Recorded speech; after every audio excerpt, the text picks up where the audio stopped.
tik tada, kai įvyksta pardavimas ir jisai pasižiūri. Plius, man labai svarbu, kad dirbtinis intelektas patikrintų rinkoje, ką sako apie tą produktą, nes jeigu, pavyzdžiui, dantų pasta nenurodyta, kiek laiko jinai naudosis. Vieni kiekvieną dieną plaunasi, vieną rytais, kiti 2 kartus per dieną, kiti užmiršta,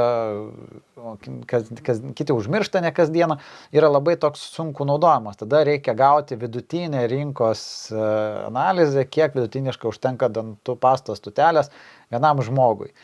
Tai toks turi tai atkreipti dėmesį ir palei tai suformuoti, kad žmogui priminimą.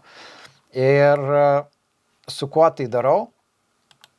Tai viską ant GitHub Copilot. Ir dabar taip, čia taip atrodo mano įskiepis. Aš su juo vis dar rašinėjęs. Jis kas kartą vis manęs klausia, ar aš noriu šito, ar aš noriu ano, ar noriu to, o kaip turėtų būti ta ir kitaip